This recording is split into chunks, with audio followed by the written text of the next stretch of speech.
Thank you. Hi. Yeah, my name's Jeff House. I'm Head of External Affairs for Baxi Heating UK. So we're a major manufacturer of domestic and commercial heating and hot water equipment. So essentially, I wanted to talk today a little bit around storage. So we have endless debate over heat sources, be it heat pumps of various types or boilers or where the future of that may lay. There doesn't seem to be that much debate in the area of heat storage, both in terms of primary and secondary hot water.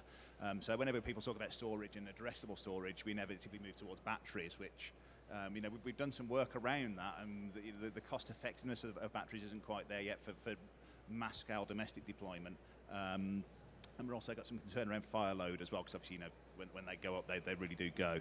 So one thing we started to get more and more interested in is using existing and new hot water cylinders as a form of addressable storage, so taking that across the board.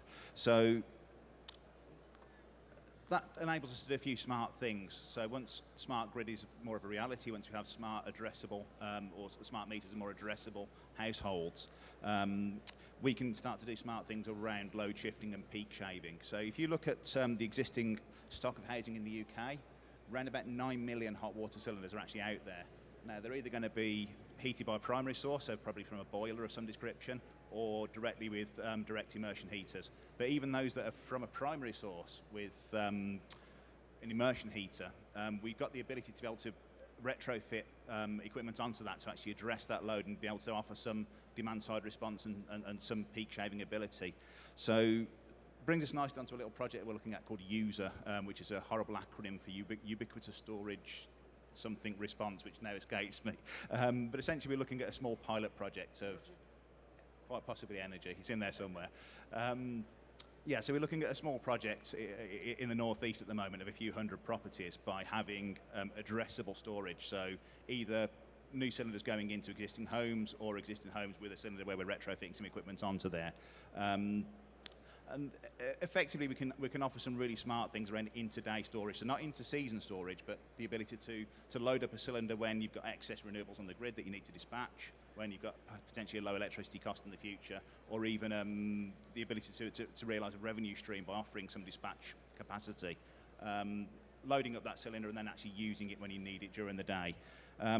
So as a project itself, it's running for a couple of years. We'll publish a fully peer-reviewed paper at the end of it, which will then go into some form of white paper, which we'll obviously go public with. But certainly, looking at some of the ability to do things around that, the UK Infrastructure Commission recently said that there's an estimate of a fully smart and flexible power system could realise savings to the consumer of £8.1 billion. So that's across all of the different energy vectors, so that's quite useful.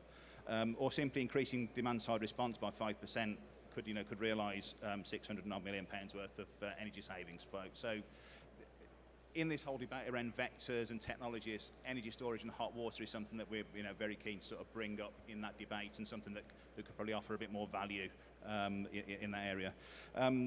Certainly, our key message really is integration. So irrespective of what the energy source is, or whether it's primary or secondary heat or any of that good stuff, the advent of digital and addressable technology is enabling us to integrate households much more consistently, both in terms of systems but also grid integration. So I think we'll see a future whereby the energy system as a whole and households have a much more hand-in-hand joined-up approach, and we can start to see a lot more integration in that respect.